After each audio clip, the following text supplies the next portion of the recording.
ఎందుకు భార్యను సన్మానించాలి అన్నప్పుడు భార్య చేసే త్యాగం, భార్య పడుతున్న శ్రమ చాలా గొప్పది. ఎప్పుడైతే నీ దగ్గరకు వచ్చేసిందో, ఎప్పుడైతే నువ్వు నా భర్త అని అనుకుందో, ఎప్పుడైతే తలదించి తాలి కట్టించుకుందో, నీవే భర్తవని, నీవే సర్వస్వమని, నీవే తన ప్రాణం అనుకొని నీ ముందుకు వచ్చి నిలవబడి తలదించుకొని తాలి కట్టించుకున్నది మొదలు ఇక తన కన్నవారిని మర్చిపోయిందే, తన ఇల్లు వదిలేసింది, ఊరు వదిలేసింది, సమస్తాన్ని వదిలేసింది.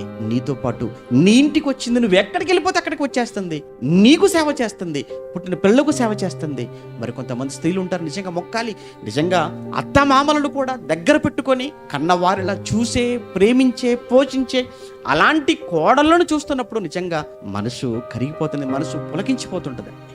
ఇంత త్యాగం చేస్తుంది నీ భార్య, సన్మానించవా, అవమానపరుస్తావా? వారిని దుఃఖ పెడితే, మళ్ళీ చెప్తున్నాను, ఇంట్లో ఏ స్త్రీ అప్పుడప్పుడు ఏమన్నా లోకంలో ఒక మంచి మాట అంటారండి, ఇంట్లో ఆడబిడ్డ కన్నీళ్ళు ఇంటికి మంచిది కాదు అని లోకంలో ఒక మంచి సామెత చెప్తుంటారు. నీ భార్య నీ విషయంలో దుఃఖపడుతుంది, నీ భార్య నీ విషయంలో కన్నీళ్లు పెట్టుకుంటుంది అంటే అది భర్తగా నీకు మంచిది కాదు, నీ ఫ్యామిలీకి మంచిది కాదు, అసలు నీ కుటుంబానికే మంచిది కాదు.